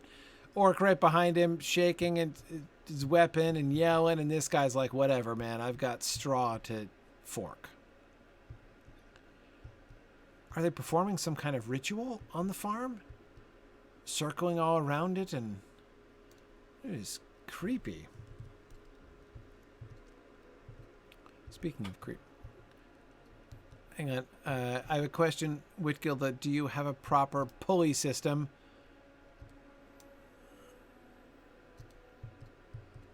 I think you do. Yes, you do. Oh, good. Okay, that was my chief question.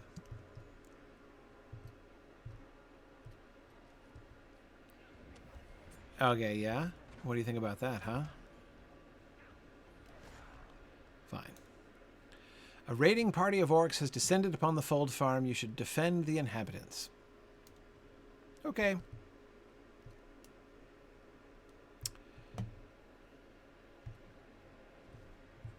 I can do that. Apparently I don't get... Oh, I do get white hand swords from them. Well, there we go. Just what I was hoping for. Okay, so... The reason he uses such strong language in that prologue about allegory, I mean, saying that he cordially dislikes allegory is not exactly strong language, of course, but he does end up using some fairly, oops, had my little bleed action there, lost my stealth, that's disappointing. But he does use strong language. Purposed domination of the author, that's fairly strong language, right? Making it sound almost as if the writing of allegory were, wicked in some way. It's like using the ring. Look at his staff. Look at that. It's like a... Oh. Gryfflet.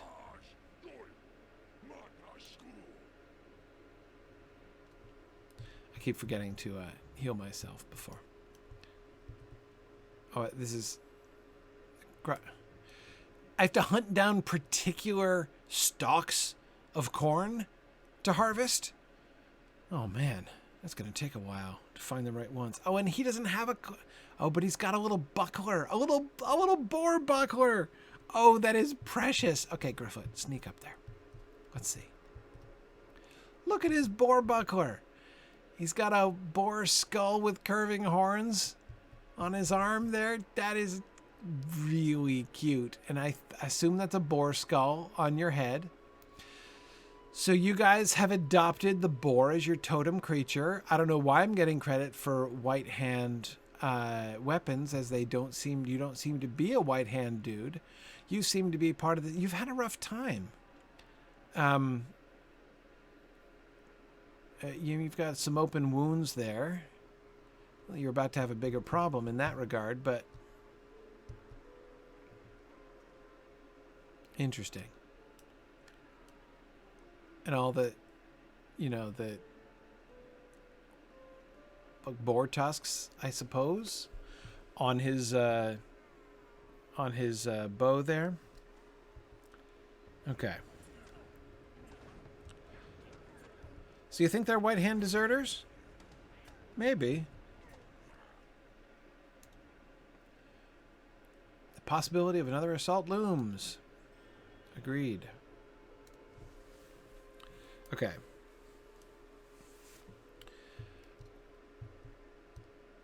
Yeah, especially since they're regenning like nobody's business. All right, I'll try to do your harvesting. Wait, which stalk was I supposed to get again? Oh, that one. Wait, hang on, I see it. There it is. Chose it out of thousands. Okay. There it is. Oh, good. I'm so glad we got that one. Oh, okay. Oh, this is wonderful. Anyway, okay, so back to allegory while I farm. Okay.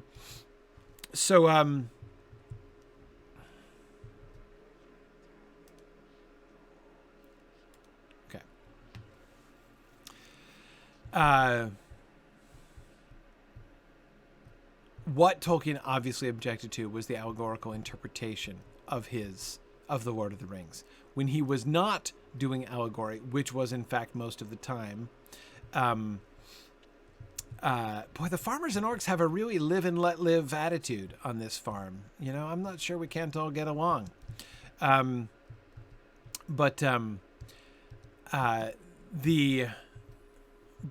allegory. Sorry, I'll try to focus on allegory. Obviously, what Tolkien was disliking was people assuming that he must be writing allegory, and this is good grief. It's like Godzilla standing in the middle of the cornfield. Holy cow, that was hilarious. Okay. Well, he does have problems. Yikes. Okay. Sorry, focusing. This is me focusing. In part, he was defending fantasy, not just his work, but the concept of fantasy in general.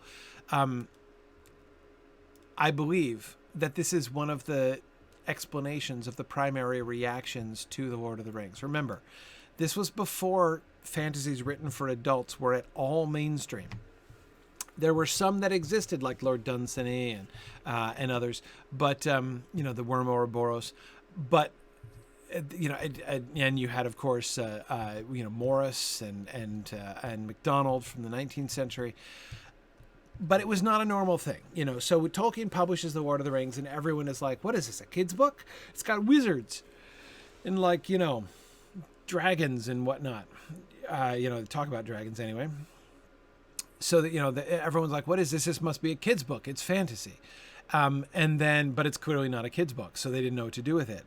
And so Plan B, like their second interpretation, was, it's not allegory. It's not. If it's not a kid's book, then it must be an allegory, right? Because obviously we can't just read this as a story and take it seriously and enjoy it on its own, right? So that must be why, this guy has written this book, because it's actually a political allegory, because that's acceptable for grown-ups to read, right? So it's kind of like Animal Farm, except with hobbits. Okay, that's legit, totally legit, right? Wouldn't have been legit for... It wouldn't have been legit for, like, George Orwell to just write a story about animals, right? Like, we can't do Watership Down or something like that. But if it's an allegory, then it's okay. So fine. And, of course, they then, go and they and try to interpret it as a political, very, very clumsily. Any medieval exegete would be ashamed at the allegorical interpretations, just for the poorness of their skill in allegorical interpretation. Like, the ring is the atomic bomb. That's horrible. I mean, not just would that be a horrible story, but that's just a terrible allegorical reading. Like, what on earth does the ring have in common with don't you even know the first thing about how allegory is supposed to work? Like, based on what narrative cues were you going with atomic bomb? It just is awful. It's just terrible allegory. But of course, more importantly, Tolkien did not want his story treated like that. So he spoke in very strong language against allegory. Not because he thought it was evil, not even because he doesn't do it, but because he doesn't want anybody to think that's why he was doing it. He's trying to force people, no. Read the story. Read the story. Enjoy the story. That's the point. Yes, you're a grown-up. Yes, it's fantasy. Deal with it, right? Grow up and figure it out. What brings you Okay. to these lands? I may be committed to my work and would have done it, but the appearance of these orcs frightened me. Well, understandably. I mean, they're still standing right there shaking things and yelling loudly. I appreciate the assistance. Okay, no problem. Well, if you want somebody to harvest, like, all the rest of the corn, that, you could get that too, maybe, but... Okay. Let's see, where are we on the quest front here? All right, found that. Found the orc swords. Took care of the dire threat. Got to find Athabald. Got to find the crate of supplies. And found the trail of the boar. Okay. That led so intriguingly to that totem. So we've got Archibald and the crate. All right. Great. Okay. Phil, you're right. I bet you they don't have orcs and lothbears in Farm Simulator. Okay, back to lore questions. Ooh, it's getting late. Let's see.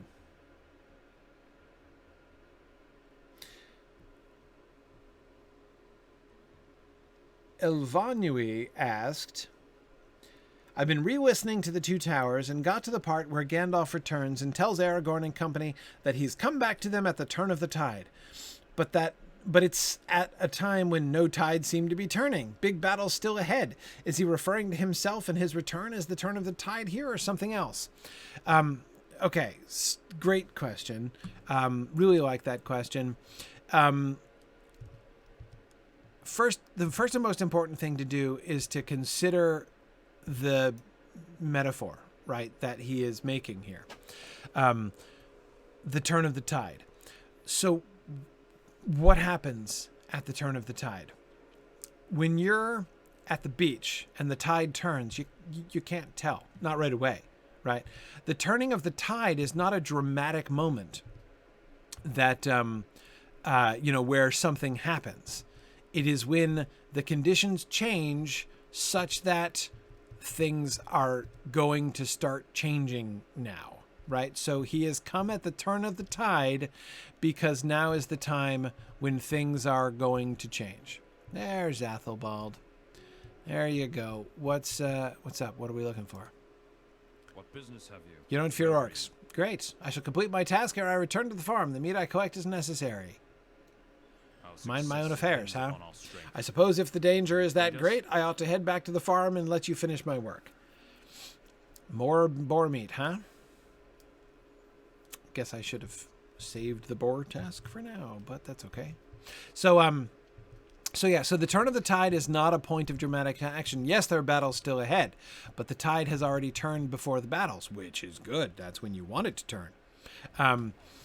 So Gandalf's sort of the perception that underlies Gandalf saying that it is the turn of the tide is, he's not like making a commentary on like how events have unfolded. He's talking about the future. He's talking about the direction things are going to go in,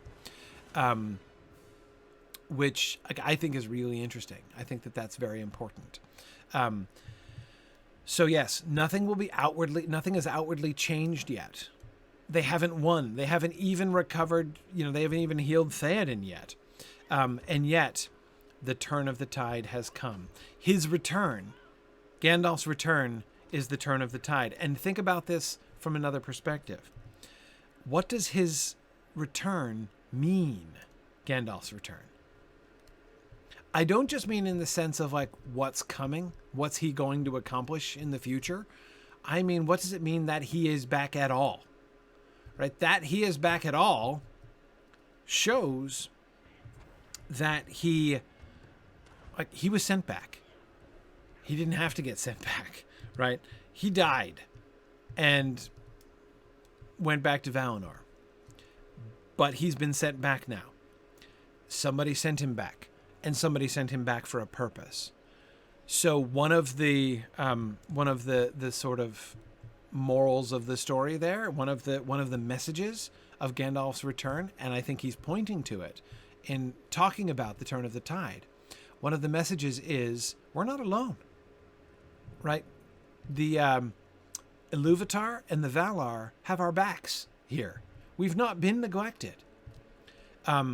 Look, here I am. They sent me back because they care about what happens. They are intervening. They are intervening in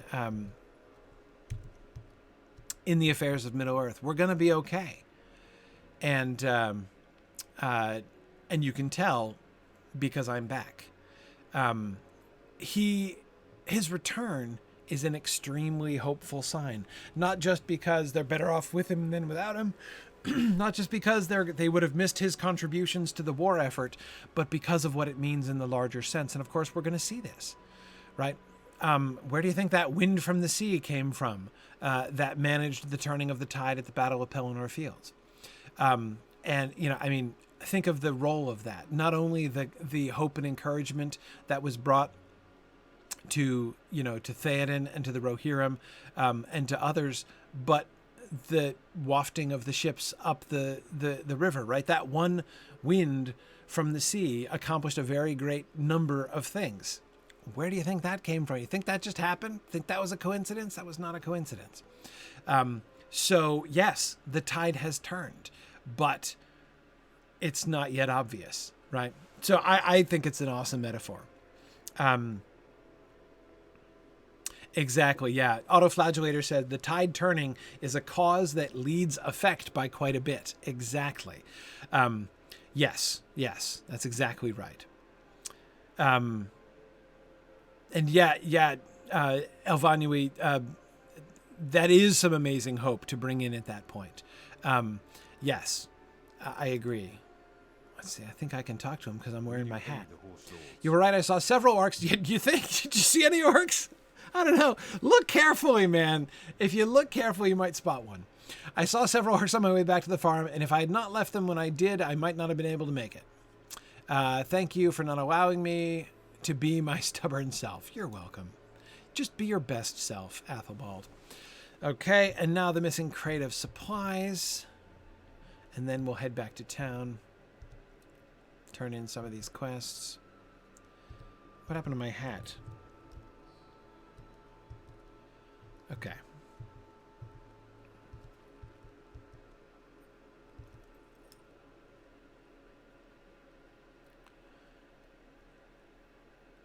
Boy, why does running along this road suddenly remind me of the running track at, was it Henstaker's Farm, north of Bree? where you have to do the riding trials that I failed so many times. So many, because I kept going off in the wrong. The trail is not well marked. I always complained about that. I kept like going off the trail, and I'm like going through the wrong, obstacles, and it was a mess. I was a mess. Was such a bad rider. Still, arguably, am not a wonderful rider. Okay, found the crate. Hengstaker. Yeah, that's it. Okay, back to town.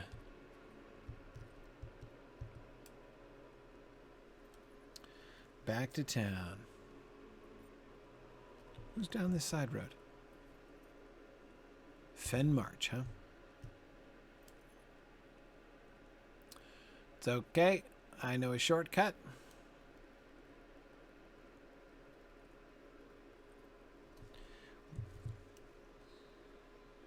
Don't worry, boar. I'm wearing a hat.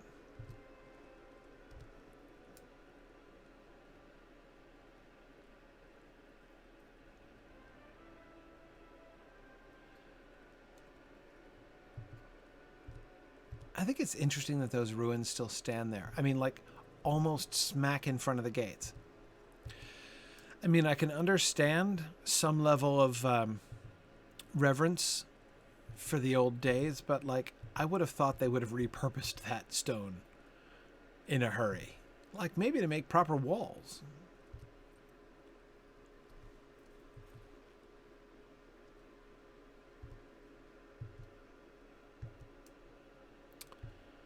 Okay, so let's see. Where do I need to go? Now, I need to go to Éothain. I think after I turn these quests in, we're going to have to be done. So, let's dismount, Gryfflet. Can we do that?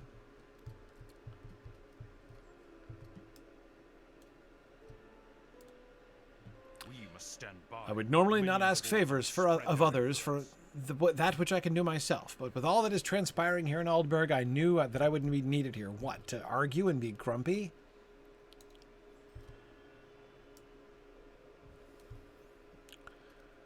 Okay. Is it just... Let's see. Arcil, Éothain, and Arcil.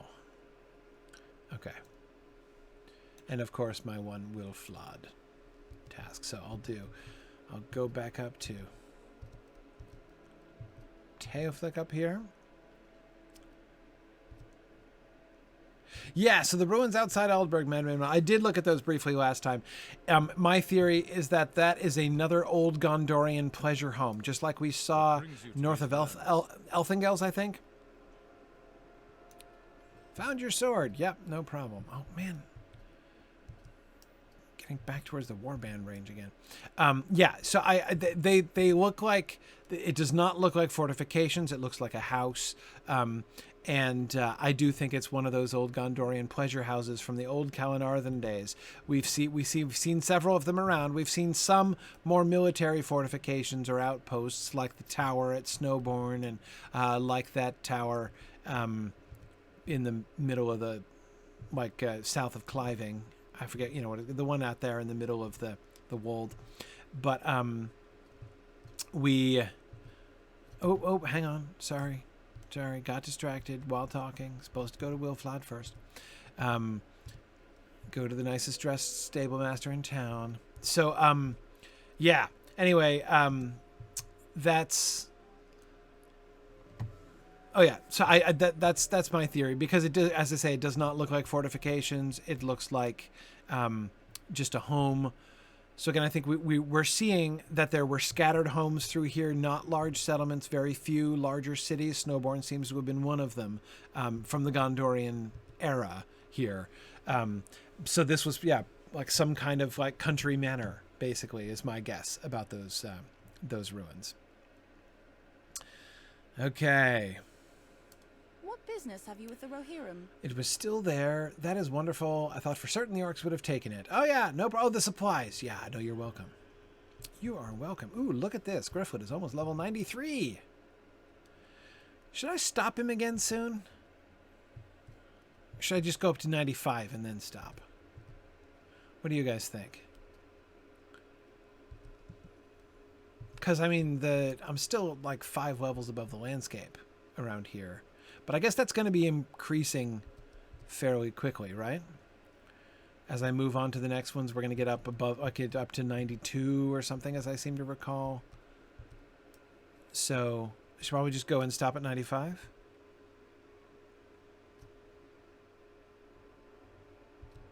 Yeah, the landscape will be going up. Okay. All right, so I'll keep him leveling. Move on towards 95. We don't seem to be in any risk of graying out quests, so... Because, like, this quest is... There are so many things that need to be done.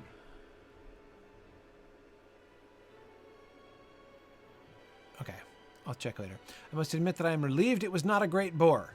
Well, I was raised learning the bravery of Folka King, and I confess that if the boar of Everholt was able to best one of Rohan's greatest warriors, I feared for myself and others. However, the fact that this totem was meant to frighten us is a little concerning. With the crude construction, it is possible some children made it as a jest. Oh, yeah, that's just what it looked like. Well, that meddling child and his theoretical dog. Hang on a second. Aren't the quest levels here? Yeah, let's see. Dire Threat is 88. Okay. So I'm only 4 levels above the quest I'm doing right now, and they'll be moving up, so... Okay. Cool. All right. 95 and stop? Yeah. All right. Thank you for warning the Fold Farm. The food produced there is very important to Aldburg and needs to be safeguarded. While I was content to stand guard here... Oh, yeah, you're doing a great job. I think it is time that we learn exactly what we are faced with. We need to find out truly how dangerous this threat is. All right, so the reinforced coat...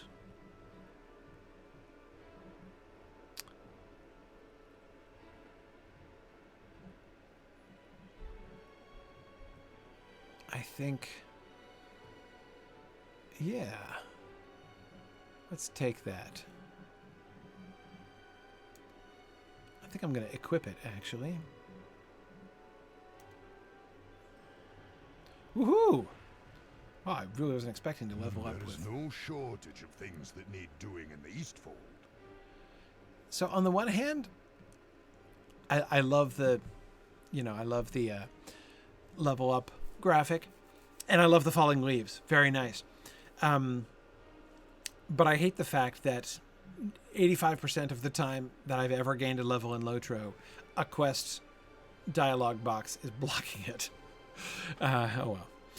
Okay, level 93, Gryfflet, strong work. It is clear that we cannot stand idly by and allow these orcs to dictate the engagement of battle. I would like for us to scout their forces to learn what we are facing here. Gryfflet, what I ask of you will put you in great peril, but I am confident that you are up to the task. Scout the camps that the orcs have established near Aldburg and learn their number. There are camps northwest of the city. How do you know that? And rumors of another camp to the south have recently been brought to my attention. Okay. Can do. So that quest is still in 88? Yes, it is. Okay. So I'm now 5 levels above the current landscape quests. But that'll be okay. I'm a little nervous about going 6. So we'll see if I can finish Aldburg within this level window here. Let's see. That's it? It's the only quest I got in Eastfold? We're moving right along. How about the epic? What was I meant to do? Oops, skipped that one.